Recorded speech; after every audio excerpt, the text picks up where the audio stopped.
Good morning, and welcome to the Doubles Draft discussion.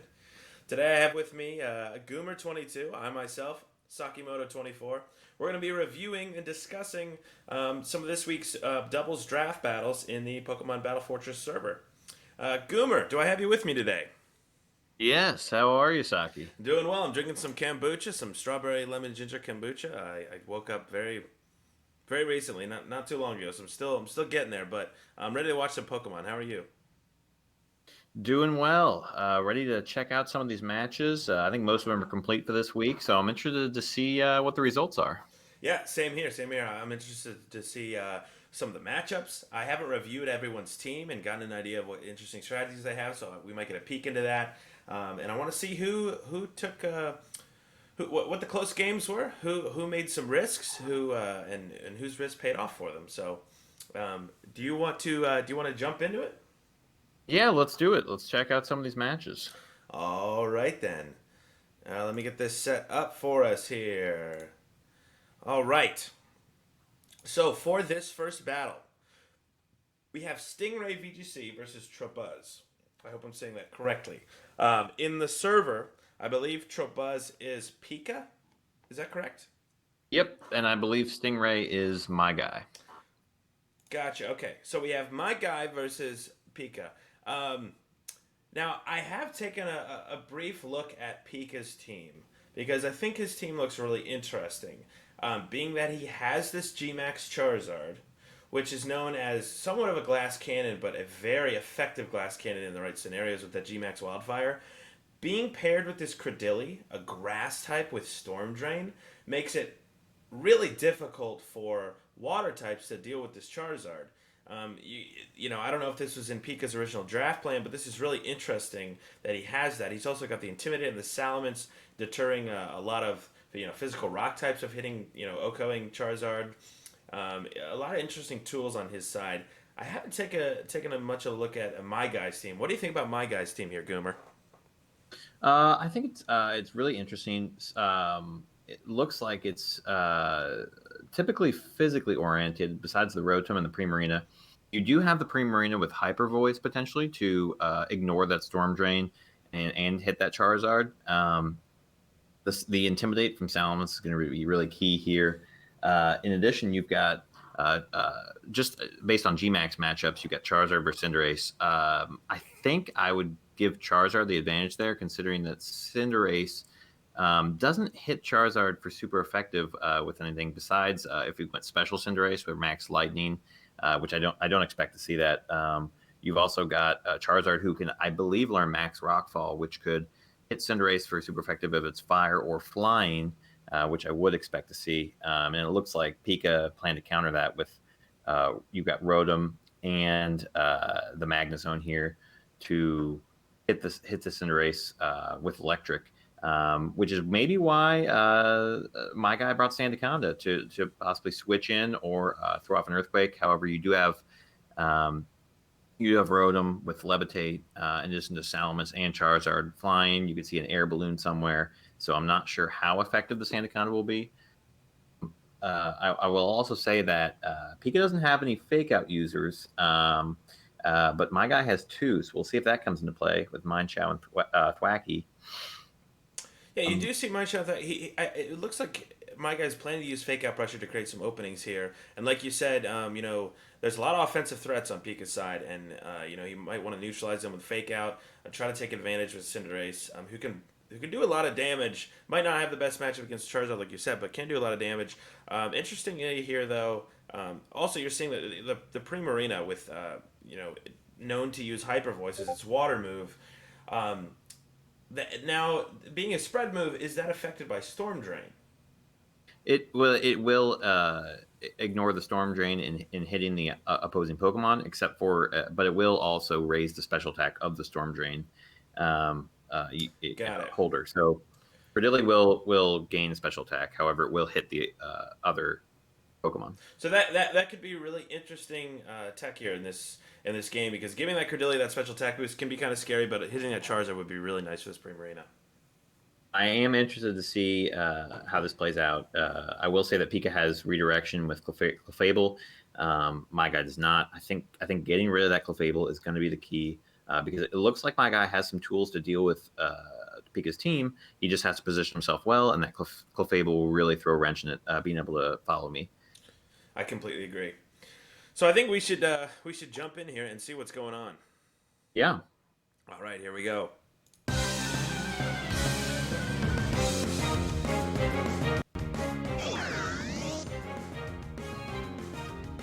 Okay, so we see the Rotom fan lead. Sandaconda. To me, this is screaming earthquake. I agree. Ooh, we see the Clefable Credilli. Interesting. Credilli isn't really known as a setup Pokemon. However, it could use Leech Seed. But try to stall out and just do passive damage. Setting up Stealth Rocks. Interesting play here. That is going to do some work on this Charizard and this Salamence. Right, and what this means is Stealth Rock does 4 times damage to Charizard, which means it can only switch in once, which means he can't switch in. Once he switches in, he can't switch him out, and that's good information for my guy. Another Thunder Wave coming out. He's planning on using this Rotom as a little bit of an annoyance here. Moonblast doing a little chip damage. Credilli paralyzed and I can't move.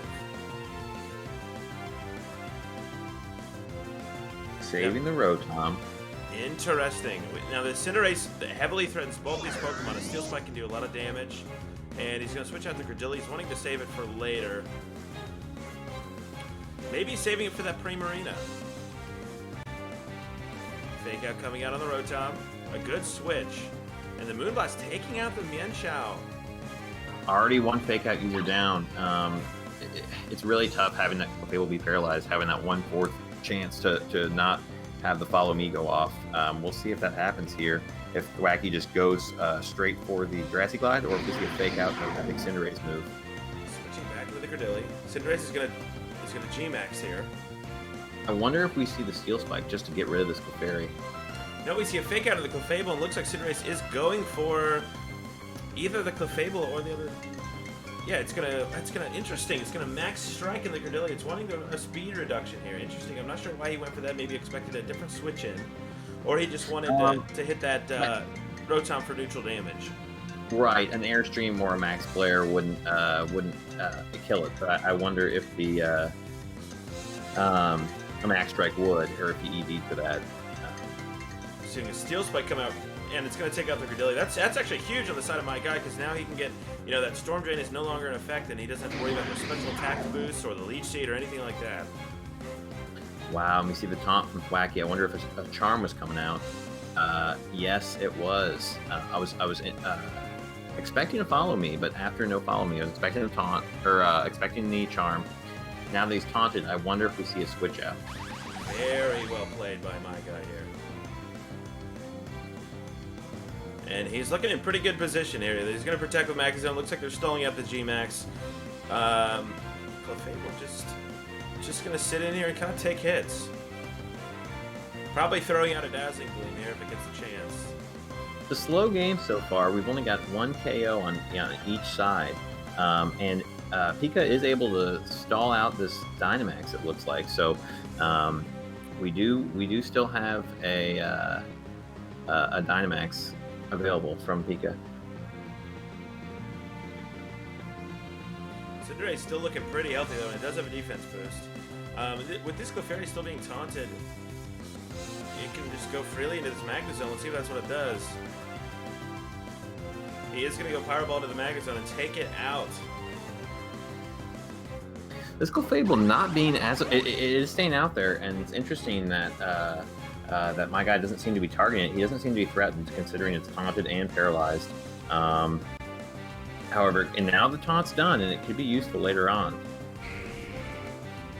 You see that Charizard taking huge damage from the Pointed Stones. Yeah, setting up his Stealth Rocks was a great idea. It looks like his Charizard is going to go straight for the G-Max, and I don't disagree with that decision. Let's see what happens here. Going for the Follow Me. It's going to dish out big damage here this turn. Cinderace going for the Iron Head. The hit is weakened by the Babbery Berry. Clefable a little low, a little lower than half health. Max Airstream into the Cinderace. Probably, I don't know what I was expecting there. Well, it was a risky move with the Cinderace, depending on what it wanted to go for, a big fire, fire or something like that, because the Max Airstream would potentially OHKO if it was fire type, but the Steel resists it and it's able to survive. I think what he was wanting there is a little bit of a speed boost to set up for the rest of his G-Max. Yes, especially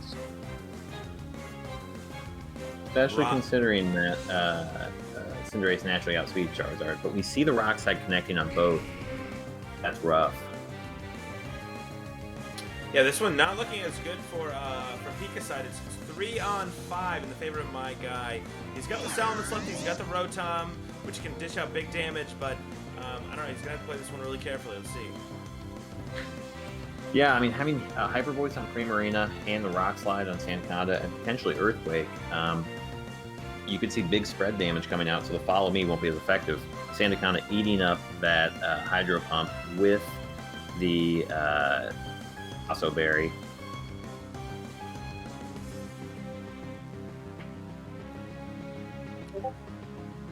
Rotom opting to not nasty plot up. I'm wondering if Pika has the damage output to take this game. We've got the Sandstorm up. He only has 3 Pokemon left versus 5. Takes out the Primarina, now 4, and Sandaconda is pretty low. Rockslide missing the Clefable. Clefable will live. Now, depending on who's thrown out here by my guy. And what's interesting is Sandaconda goes down, and looking at my guy's Pokemon left, even though Pika's Pokemon right now aren't very healthy, this Salamence Intimidate will be very effective against both Thwackey and Cinderace. And I don't know if he has a way to hit the Salamence for super effective. I wonder if the Salamence will come back and win this for Pika.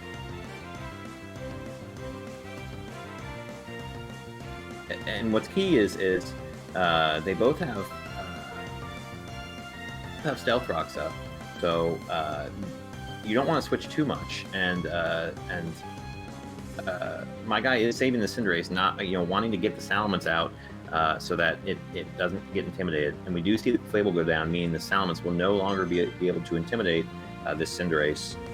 Now you see that Clefable got paralyzed that turn. I wonder if it was going for a Moonblast on that Rotom, although it was probably going for... However, there was a Volt Switch, which took out the Clefable. So the Salamence will be able to intimidate the Cinderace. And you wonder why he Volt Switched, because... Unless it was his only electric move, because I really wouldn't want Cinderace in here, because it does take that Intimidate from that Salamence. Grassy guy going to take out the Rotom. Yeah, that's exactly what you want on the side of my guy. But now it's 3 weakened Pokemon against 1 decently healthy Salamence. Let's see what happens. Rocktomb going to take out the Cinderace. Ooh, this is an interesting one. Considering the Salamence went before the Cinderace, this Salamence might be Scarfed, or it... you could have a Cinderace that's not fully EV'd in speed. I'm interested to see if another Rock Tomb comes out, which I would expect on the Rotom. Sand only has 1 more turn also, which means that he can't rely on Sand to take out the Rotom. Going for a Rock Tomb. Gonna take out the Rotom, and I don't know if the Thwackey has his tools to take out the Salamence Goomer. Right, I think Knockoff would be the best move if he has it. Looks like he could be Banded, Grassy Glided, which is not going to be enough damage output to take out the Salamence, I don't believe. You'd need a lot of Rock Slide misses and some crits, considering he's or Rock Tomb misses, that is, and some crits, considering Thwackey already has lower attack.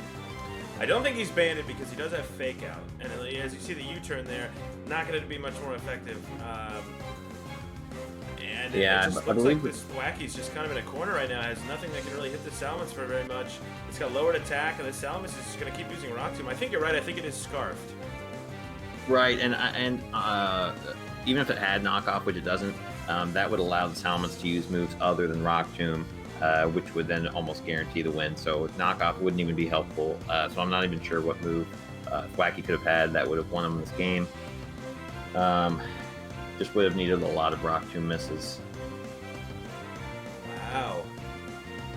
Very close game. And you're going to see it there. Pika takes it. Honestly, prior to the match beginning, I liked Pika's team. I liked the look of Pika's team. My guy's team had that fake out pressure, had a lot of interesting tools as well. You could tell it was going to be a close one. My guy kind of getting off to a nice start and looked like he was in a really good position. But at the end there, you see that Salamence just proving to be Salamence with I believe it was the stealth rocks that were chipping down a lot of damage. Pika just had no way to deal with it.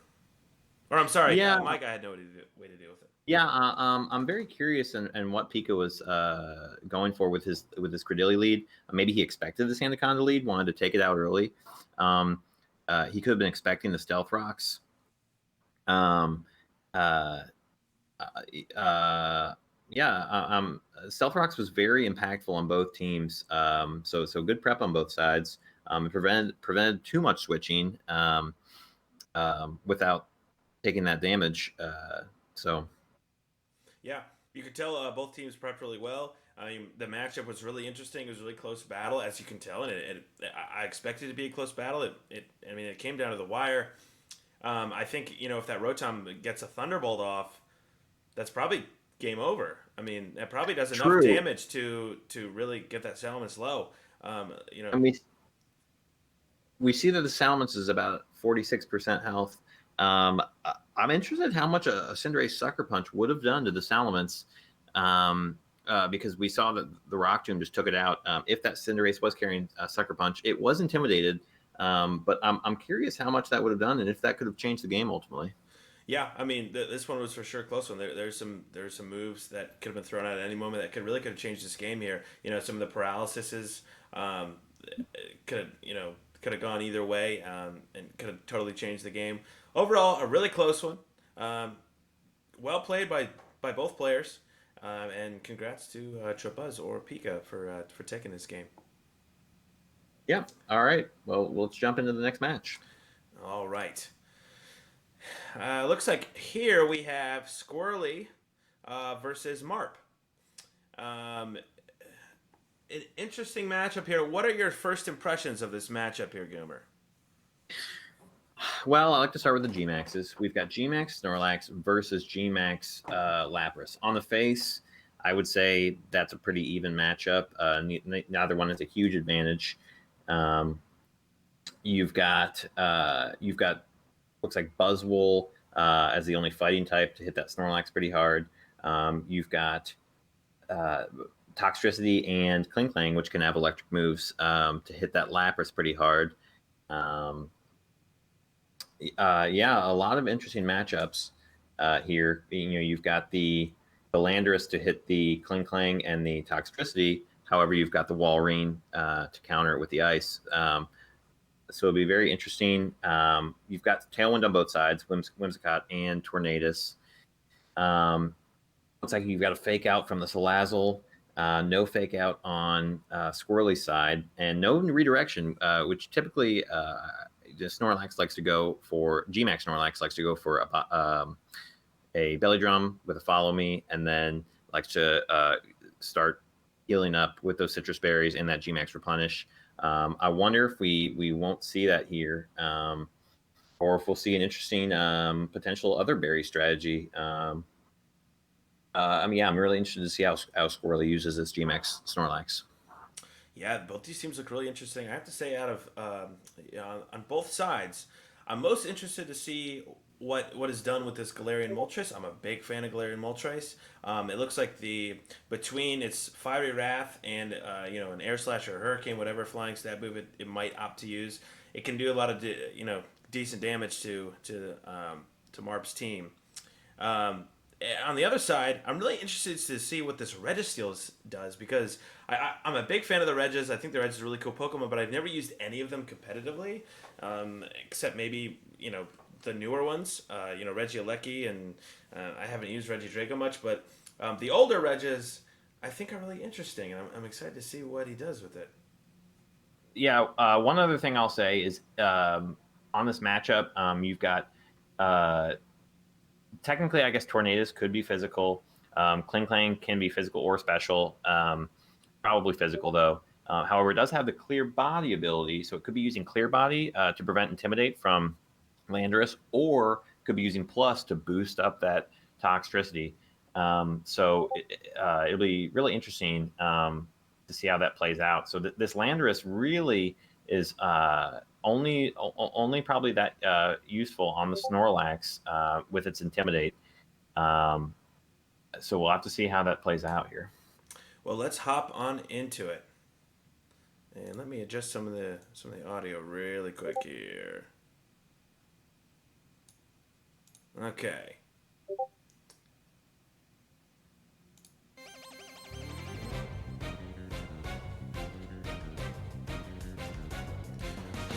Okay, Squirly is going to lead off with Toxtricity and Kling Klang. Interesting.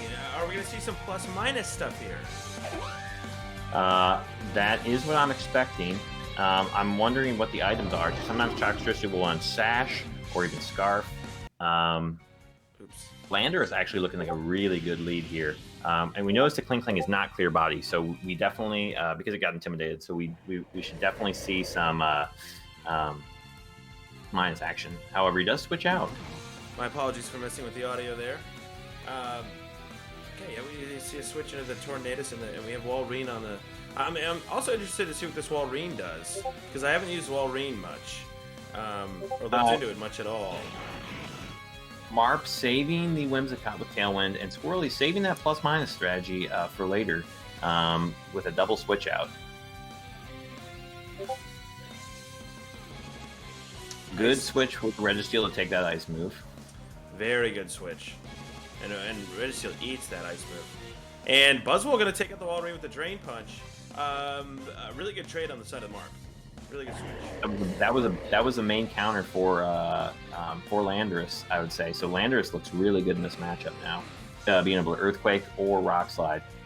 Interesting if Landorus is Scarfed, because he'll have to lock into either Rock Slide or Earthquake, which depending on how Squirrely switches his Pokemon around, could be interesting. For example, if he comes in and blocks into Rock Slide here, switching into Kling Klang and Toxtricity, he wouldn't be able to Earthquake. So that'll be interesting to see how Marp plays this. Yeah, I just love how Shiny Salazzle looks so cool. Fake out on the Moltres, going to prevent probably a Fiery Wrath from coming up this turn.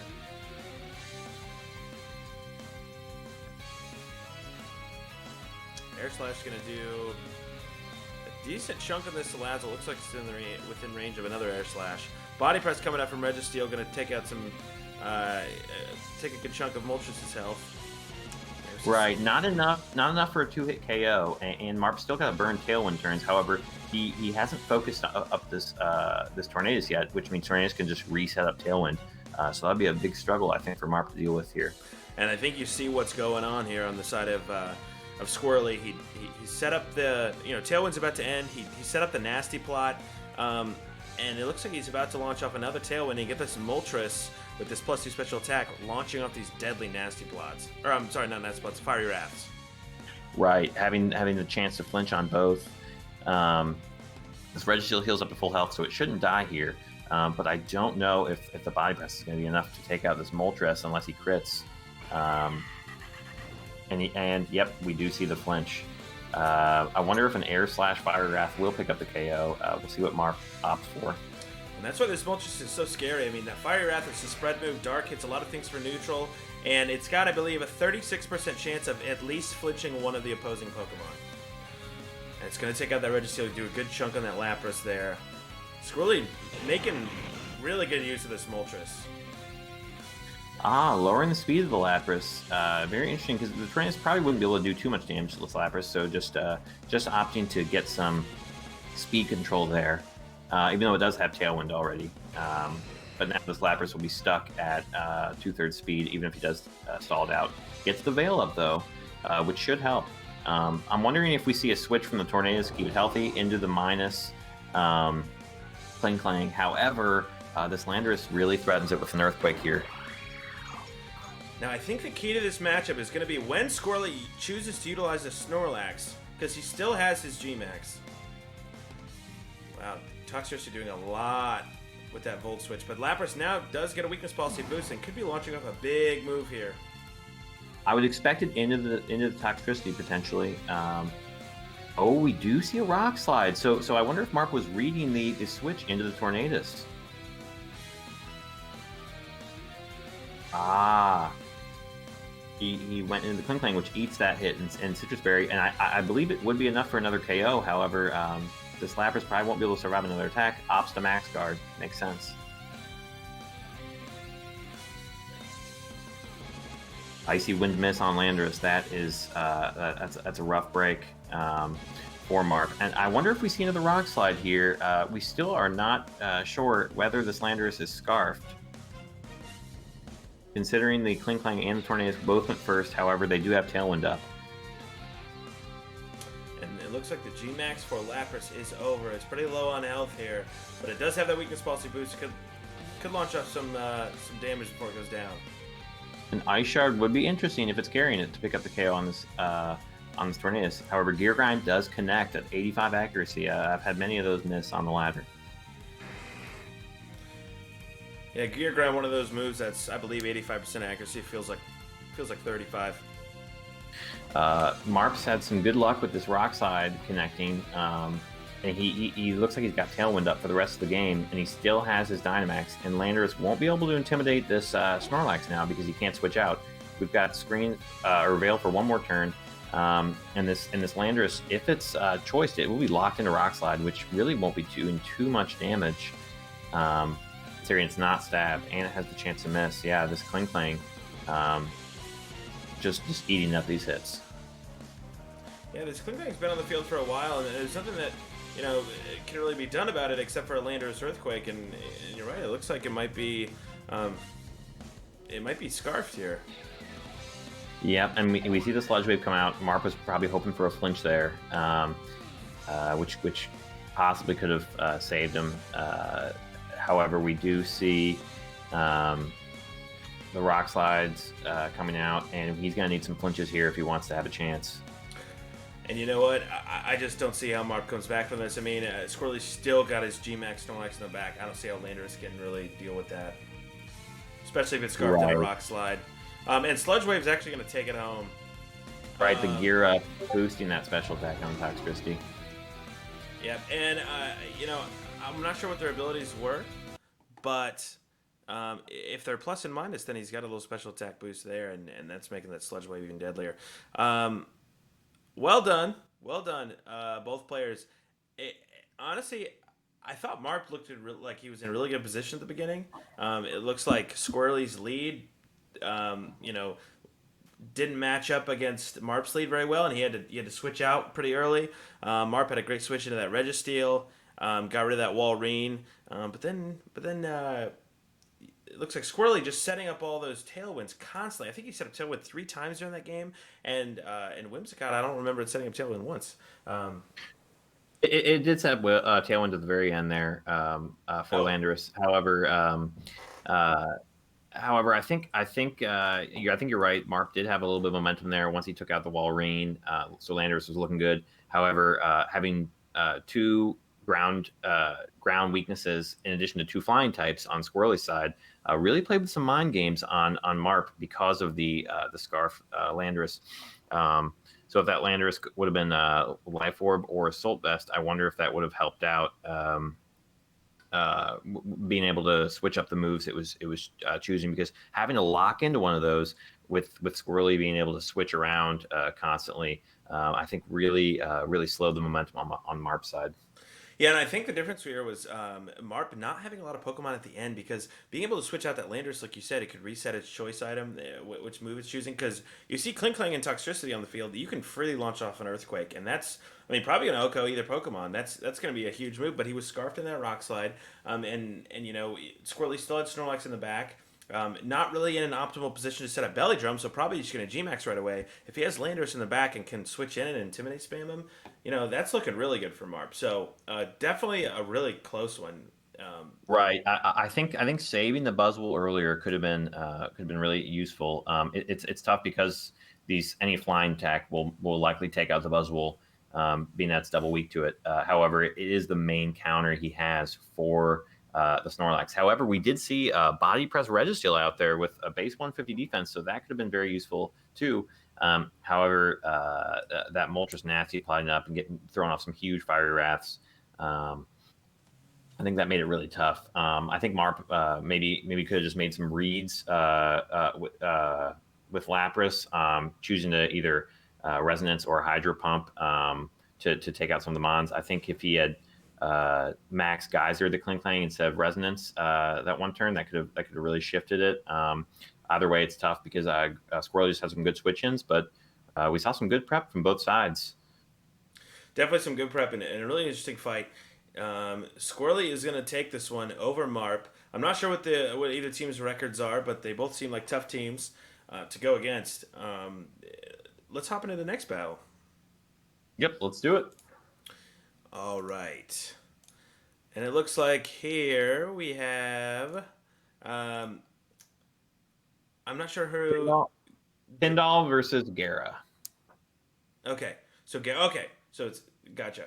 Gera is Gerardo. Sorry if I'm pronouncing that completely wrong. Versus Tindall. So, Tindall's team, first impression, looks terrifying. He's got Wheezing to shut down any abilities if he's scared of opposing abilities. We've got Torkoal and Venusaur, classic combo. I believe this is G-Max Venusaur.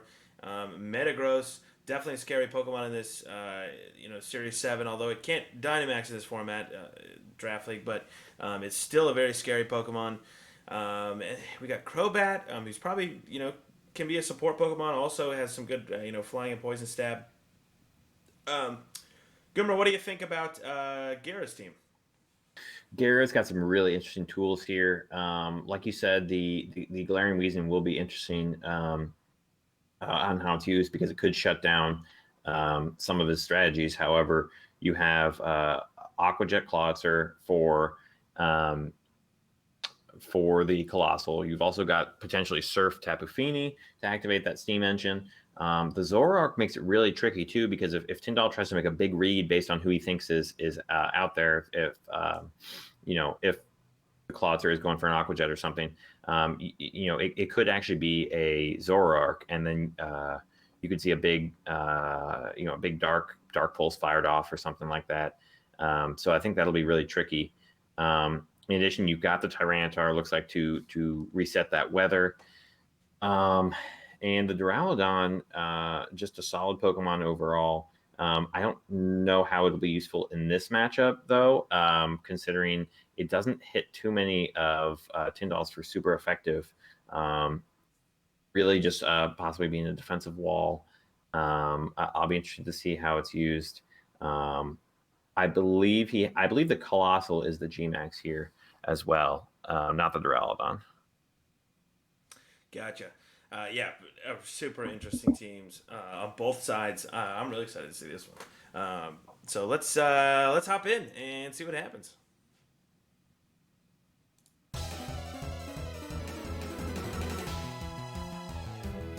Here I got a lead. Tyranitar. He wants to set up that Sandstream. It looks like. Yeah, something to note is to see whether the Misty Surge or the Sandstream actually comes out here, because both of those effects you would not see if it's truly a Zoroark. I think Zoroark makes it really interesting. However, and it was the neutralizing gas revealing that. Wow, really interesting play to lead the Weezing. And he's going to switch out the Venusaur, wants to save it for later, the Metagross. Also switching out Tyranitar here, switching into Duraludon. Let's see what's happening. Well, Zoroark goes for a Flamethrower and does a lot of damage to that Metagross right off the bat. But Metagross is going to get that weakness policy boost, and could be potentially going for some big damage next turn. Taking Zoroark down to a Sash with the Strange Team. I wonder if this how Tindall's going to play this, because Meteor Frost doesn't, even though it has that weakness policy, it doesn't really have speed control here. We see some protects on both sides. The bullet punch priority. And that's actually pretty good information for Gera here. He has revealed that Metagross does have bullet punch, which I think is a great. I wonder if he opts to save the Zoroark. Yes, he does for some tricky play later on. Bullet punch would do a lot to Tyranitar here though, with this weakness policy. So I'm interested. Wow, yeah, doing about 75%. Flash Cannon on the Crobat does a good chunk of damage there. Now, I don't know if there's much as Crobat and Metagross can do to this Duraludon, to be honest. I mean, unless this Metagross has Stomping Tantrum. It may be beneficial for this Crobat to go down, actually, after it sets up Tailwind, so that Tindall can get in another Pokemon who can do big damage. And, I mean, it looks like... Torkoal Venusaur can be a really scary combo. The advantage, for Gera is that he does have this Tyranitar which can reset the weather. So let's see if he opts to save this Tyranitar and utilize that. However, even though he can reset the weather with Crobat using Tailwind, anything that comes in, Venusaur or whatnot, it won't need Chlorophyll because it's already got speed control from Tailwind. And you've got Metagross making a great read not to bullet punch Tyranitar and actually stomping Tantrum on that Duraludon to take it out. Switching in the type of Venusaur maybe to eat a bullet punch here. Wow. And Metagross actually Thunder Punching. It looks like it's got a lot of good tools to deal with Gera's team and hit for super effective. And the speed control here with that Tailwind is making Metagross really scary here. I don't know how Gera plans on taking this out. Zoroark down to Sash, however, Sandstorm's going to take it out at the end of the turn.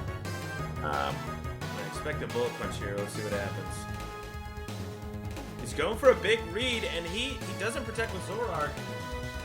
This could be Zoroark's time to take out the Metagross. Oh, I forgot about Tailwind. Yeah, there's Tailwind. So he does cover the options. Good play by Tindall there. And this Tailwind being deadly, especially with that Metagross who's still on the field with that weakness policy boost. He got chunked first turn and just hasn't been touched since. Yeah, I think like you mentioned that wheezing in the team preview, that wheezing just makes it so hard for Gera to get going here, considering it looks like a lot of the strategy revolved around his Pokemon's abilities, using that Sandstorm to reset weather, using the Aqua Jet or the Surf potentially to set up this Colossal, and this Neutralizing Gas just totally shutting down any of those options, and Zoroark's Illusion. Yeah, and you see that Weezing is especially annoying Pokemon because, if you really rely on your abilities to get things going, then you have to prioritize the Weezing and take it out, and the opposing team probably knows that, and they can take advantage of the fact that you really hate that Weezing. Right, and once that Metagross got that weakness policy boost, it's tough to decide whether you want to take out the Metagross and remove their damage output, or take out the Weezing so that you can start getting something going with your abilities. However, what's really tough in this matchup is if you do take out the Weezing and allow your abilities to start activating, then it allows Tindall to activate his abilities in addition, such as this Torkoal Venusaur, which we're seeing here. Yep, and now a really good position for Tindall as he's got Torkoal, he's got Venusaur on the field. He's got speed control with the Sun, at least for his Venusaur. And the Maximu's coming out, going to boost his Torkoal's special attack. That's really scary. Gera not looking to be in the best position here, although he does still have his Colossal. Did we see a flinch here on the Torkoal?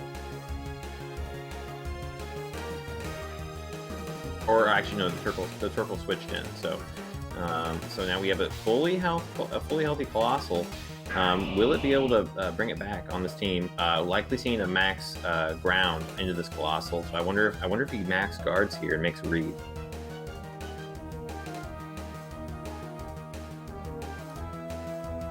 You are correct with that, Goomer. You're correct with that play. Let's see what this T-Tar can do.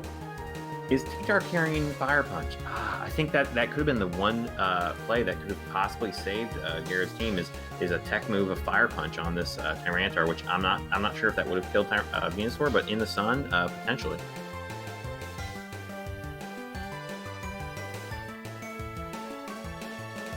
With the Dynamax going down, it's looking all but over for Gera. Yeah, I mean, at this point, you can see that there's really nothing he can do. I mean, it's 5-on-1. He's got a Tyranitar left. Yep, the Hydro Smash will take it. I would have been really interested to see how this game would play out had Tyranitar been carrying Fire Punch. It could have been. I'm not sure what the item was. It could have been choice banding on that Rock Slide. However, so maybe it did have Fire Punch, but couldn't opt to use it. So very well played by Tindall. Very scary team. With that wheezing, you've got the ability to shut down the opponents, and but it also threatens. It also threatens the other teams because you can switch it out for Torkoal, activating that Chlorophyll. So a really scary setup on his side.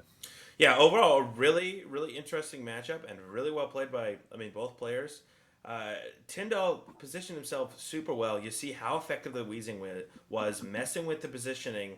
You're trying to take out that Wheezing, you're trying to neutralize threats. Just makes it really hard to deal with. And finally, Tindall just gets in a great position to Dynamax this Venusaur and just kind of go to town. You had the Tapu Fini on the side of Gera, who can, prevent any sleep from going up, anything like that from Venusaur. But it just seems like Tindall didn't really care. He kind of had a plan to be annoying with this Wheezing and use Metagross and Tailwind and create some offense, and it worked out really well. Yeah, it makes it really tough if the Weezing's carrying Protect, which most do, considering they can just protect every other turn. And so if you want to take it out, you pretty much have to one-shot it or find another way through. It doesn't have the best special defense. So I'm wondering what Gera could have brought maybe to deal with that. But in addition, not knowing that the Metagross was weakness policy makes it pretty scary because had he not activated that weakness policy, he would have lived a lot more moves, and it would have really reduced the damage output on Tindall's side. So then he could have maybe had played around it more. It's just really scary on what that Metagross is running. Yeah, and a nice bring by Tindall. Very well played. Congrats to him. A tough matchup, I'd say, for Gera. And but both teams have a lot of interesting tools. It could have gone either way. Tindall just had a little better positioning in that matchup, and that Wheezing was just. I think Wheezing is so interesting in this format, and I'm glad to see it's being utilized really well there. So let's hop into our final battle of this week's review. We are going to take it to Nick Squared versus IBOIII. Goomer, do you happen to know Nick Squared? IBOIII's EgoNiko. Or sorry. Nick Squared is EgoNiko. That's what I thought. I wasn't positive about that. I'm gonna adjust the audio here for just a second. Okay. All right. First impressions. Goomer, what do we think about these teams? Well, on IBOII's side, you've got the Pelipper Barraskewda for Swift Run stuff. You've got Dynamax Duraludon, or Gmax Duraludon, sorry, which is interesting because you won't be able to lower the attack from EgoNiko's side. It looks like you got a few physical mons here. Blastoise can technically be either, but typically run special. And you've got Flygon, Girder, Mamoswine, and Darmanitan, Galar, which are all physical. And you've also got the Skill Swap Meowstic for the Regigigas, which could be interesting. Yeah, I'm really interested to see how IBOII's team plays out. Looks like it's got some big offensive tools there. EgoNiko's team is scary as well. I'm interested to see what this Girder does. Maybe it's there to deal with the Regigigas and the Duraludon for big fighting moves. It'd be interesting to see if it's running Sash or EBOIII or possibly even like a Choice Band for more damage. You don't really have weather control on EgoNiko's side, so if that Pelipper gets the rain going, Barraskewda could be pretty impactful, especially considering the Pelipper, or especially considering the Barraskewda could be Swift Swim for more speed, or Propeller Tail to ignore that Togekiss and hit the Pokemon like Mamoswine or Darmanitan for big moves. Because typically, the Togekiss likes to do a little follow me, and another mon could set up. So you could see Darmanitan just throwing off big moves, or you could see Blastoise shell smashing.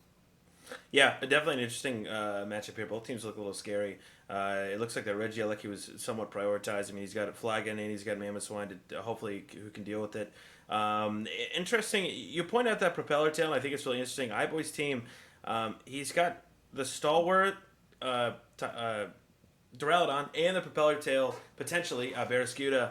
Super interesting because I mean there's a lot of tools you can utilize in Draft League, right? I mean, you have Fake Out, you have Follow Me, you have Terrain, you have Weather, you have Tailwind, you have a Trick Room, there's a lot of tools you want to try to utilize, and you want to get a lot of these tools on your team.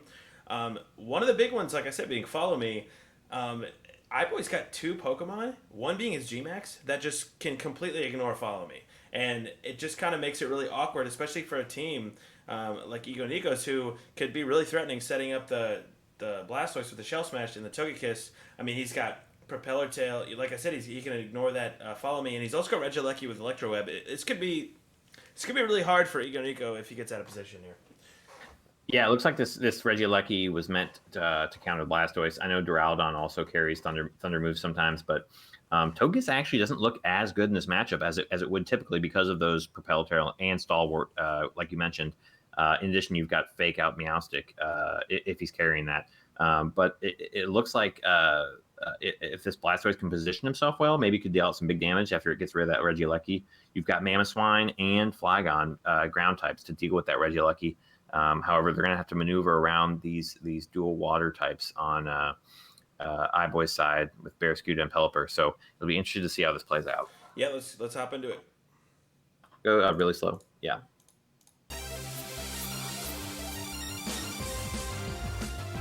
All right, right out of the game, we get the Togekiss. Will we see the Blastoise? Let's see. He does lead the Blastoise. He's trying to keep IBOIII honest here. And he leads the Regieleki. That's not what you want to see if you are EgoNiko. He's probably going to have to switch out. Yep. I could see a switch out, or I could see this Togekiss just wanting to follow me and set it up, although he does switch. Switch out. The problem with that Follow Me setup is Regieleki can go for Electro Web, do good damage to both of them, and he can take away that White Herb, immediately from the Blastoise if he has it. Okay, IBOIII playing this slow, setting up screens and Tailwind. I wonder if we see a switch from the Regieleki. The problem here is that Pelipper in the rain threatens these ground types a little bit. He could be carrying Ice Beam for the Flygon, or could be carrying Scald for the Mamoswine. That's big damage from that Pelipper onto that Flagon. Draco Meter coming out into Pelipper. Not doing a whole lot there. Yeah, Pelipper's got some good special defense. So it looks like he is running a special Flygon. I believe 80 base special attack compared to the 100 base attack. Earthquake not going to do enough in that Regieleki through the Reflect to take it out. And then we see Barraskewda coming in, and this looks really scary for EgoNiko right here. I wonder if he read the Protect and Scalded into the Mamoswine. Taking it down to Sash.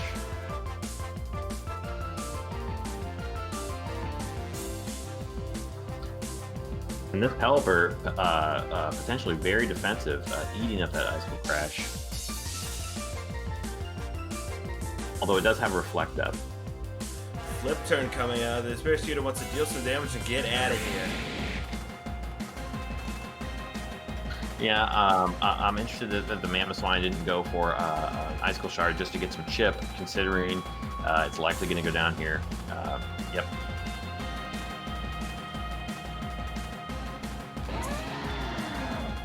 And early on in the game, I'm really liking IBOIII's positioning here. He's got Tailwind, although it's only for one more turn. He's got Reflect and Light Screen up.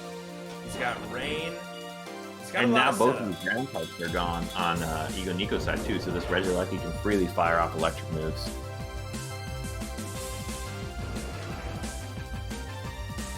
Switching the Blastoise in, very risky if this Regieleki goes for a big Thunder move there, although he hits the Darmanitan. Interesting. That was a... Let's see if this Rockslide can take out this Alecki, and it does, and that was actually a really, really big play by EgoNiko. He switches to the Blastoise, which was a bit of a risk. Could have been taken down immediately by the Thunder, but luckily Thunder was going into the Darmanitan slot. So now let's see if this Blastoise can be in a position here to make a difference in this game. This Darmanitan locked into Rock Slide. The Charty Berry gone from the Pelipper. If Pelipper doesn't switch it out, it's likely done here, although he does switch out. This Darmanitan probably going to opt for a Steel Spike into the Darmanitan. Some good chip on the Barraskewda there. Yep, Steel Spike going to take the rest of that Darmanitan's health. And it looks like we're in a 5-on-3 situation. However, the Duraludon, even though it's getting that defense boost, it's got bad specialty. Not sure if it's carrying the Soul Vest here, but this Blastoise could still put in work considering the Alecki's gone, and there's really no big tools to deal with it unless the Duraludon's carrying a Thunder move, which I'm guessing it is.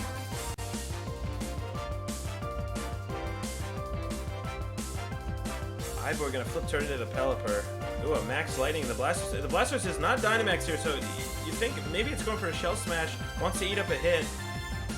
Ate that Wakan Berry, eating up the Max Lightning. Very, very high risk, high reward play from EgoNiko. I like it though. I think in these positions you might have to go for stuff like that. It's got the ×2 speed now, which could match the Tailwind.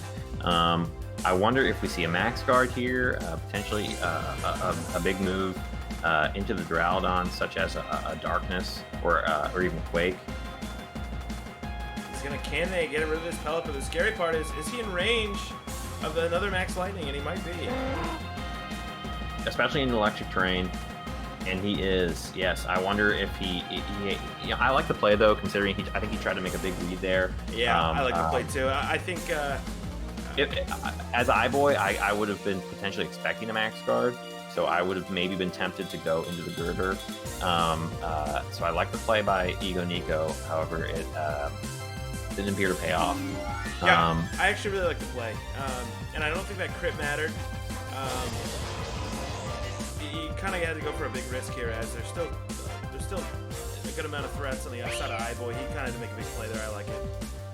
Yeah, Dazzling Gleam might be able to pick up the KO on this Groudon, and then, although it is faster than this Togekiss, so this Togekiss might be slower and bulkier, or maybe just slower and have some good special attack investment. We'll see. Drain Punch. This Girder actually put in a lot more work than I expected. The Sunny Day from Togekiss, a good tech move, and no more Pelipper to set up the range. This is actually closer than expected, considering the earlier positions. I definitely agree here, and we see this Regigigas who is still a pretty threatening Pokemon, a lot more threatening with the skill swap, and I don't think there's anything that can stop it unless he goes for a Follow Me here, which might be the case. Yeah, I will say that one thing that's interesting is I wonder if IBOIII meant to sack the Groudon there, because having the Meowstic or Regigigas out and being able to let the other one freely switch in makes it really tough, considering you can just skill swap on the Regigigas, and knowing that, I think EgoNiko had to go for the Follow Me. I like the move. Drain. I like the move there. Go for a Drain Punch, but I like the move on IBOIII there. He just says, I'm just gonna freaking Giga Impact. I don't care if my Regigigas says slow start. I don't care if it has to recharge. Take out the Togekiss, and then now you have Barraskewda and you have Meowstic to deal with this Girder. And I'm not liking the odds of Gera here, or I'm sorry, EgoNiko here. Yeah, he opts to Drain Punch to Meowstic. That was a free turn to take out the Regigigas, considering he had to recharge. I wonder if he thought the Cannonade might take it out. Cannonade has ended, so he's going to have to take out them with attacks now. He hits him with the Mach Punch. Definitely looking like a close one, but I just don't know if I don't know if EgoNiko has the tools to deal with the Meowstic and the Barraskewda 1-on-2. Right, especially considering he's been charmed. He's going to need some big crits. And if this Meowstic's carrying a Psychic move, it could do big damage in this Girder. Poison Jab. I wonder why he goes for the Poison Jab. It is Sunny Day still up for one more turn, so I guess he just didn't want to use the Water move. Drain Punch still doing good damage. This Girder probably EBOIII. But now the sun's faded, so this Barracuda is going to be able to fire off water moves and hit the Girdar for big damage. Although, I wonder if it's potentially Choice Banded or Scarfed, especially with that flip turn earlier. He'd need to crit Drain Punch into the Barracuda, I think, to have a chance here. Yeah, the Drain Punch coming out. I mean, it doesn't look like it can really do much to Girder. It seems pretty bulky, but I just think you're battling time here. Right. Those charms really paying off in dividends from the outfit. Well, so it looked like IBOIII had some early momentum. EgoNiko pulled it back and made it a really close game, actually. A crit could have really changed that at the end there. But overall, good positioning and well played by both of them. Good prep, especially with like the Wakan Berry for Blastoise, and we know that the Mamoswine was Sash, which means the Darmanitan was not. So I'm interested if the Darmanitan was EV'd to eat some hits like it did from that Thunderbolt from the Regieleki, which is pretty strong. Yeah, I'm curious. I'm curious to find that out. I want to see what it's like battling both these opponents. I actually played IBOIII week 1, and his team is very scary to play against. EgoNiko has an interesting team here. Without the right prep, that Blastoise can just take off. Like you said, Goomer, well played by both players. Congrats to IBOIII there.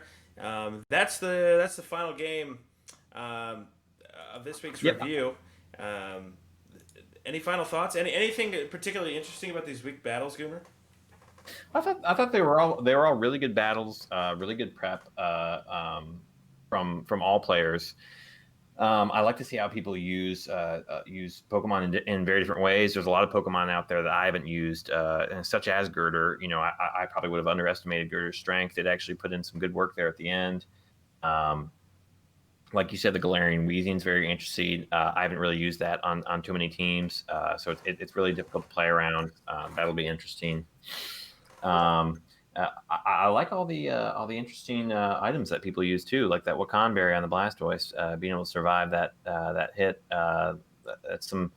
Those berries are very common in draft, knowing what your opponent has.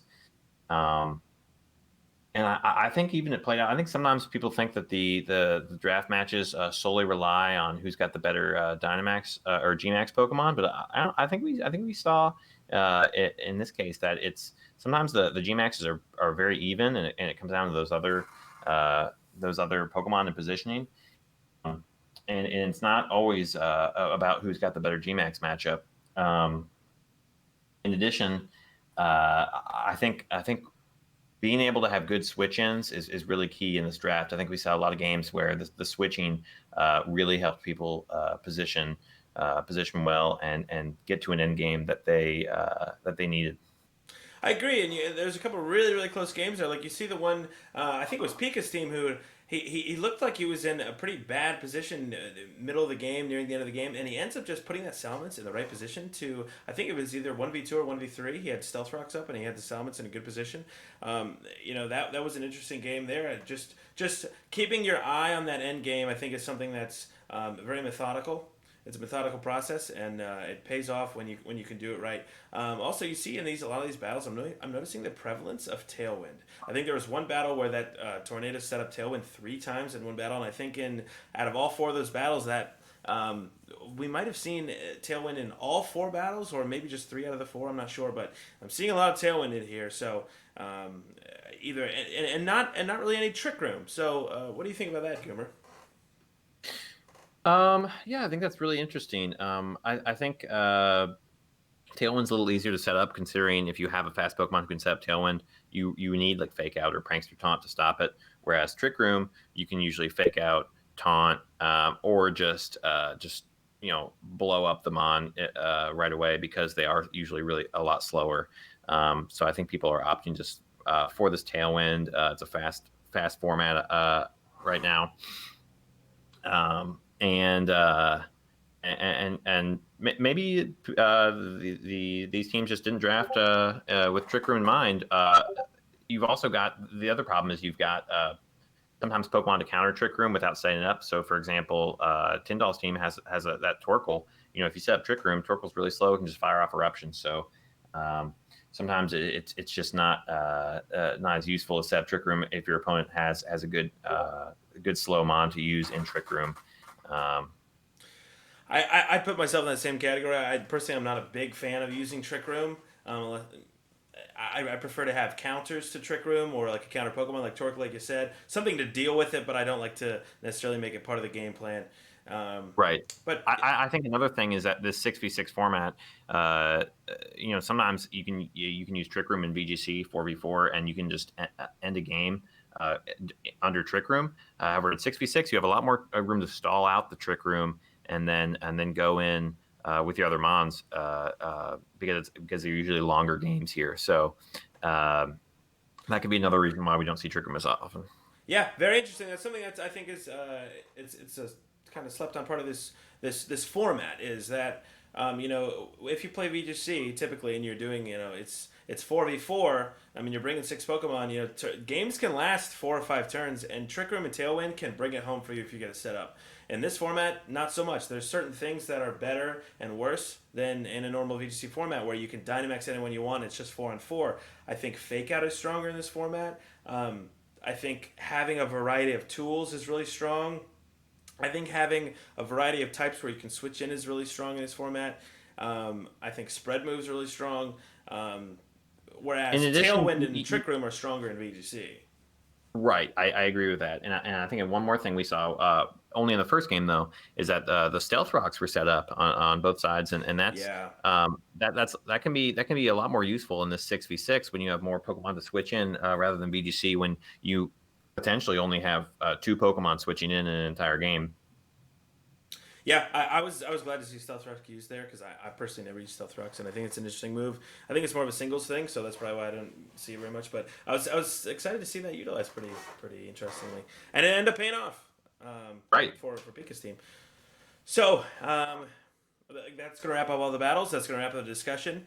This is the first time Goomer and I have done this video, kind of reviewing games. So let us know what you think. Let you know if our voices sound weird, if I sound musty and old, or if we're just talking too much. You want us to shut up and watch more of the battles, or you think it's interesting. You think it's a good video. You think it's a good idea. I think it's something that I'd like to continue doing. I think it's fun. Hopefully, people enjoy these. And maybe, you know, if you have any ideas for the video, you know, if people want to hop in on the call and give additional commentary as well, or maybe do some post game interviews, stuff like that. I think we could do some fun stuff with this.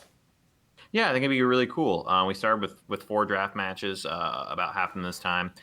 So like you said, if we want to do more, we can do that, and just let us know what you guys think. All right, well, that's going to wrap up the video, and we will see you at the next one. Yep. Thanks for having me, Saki. No problem.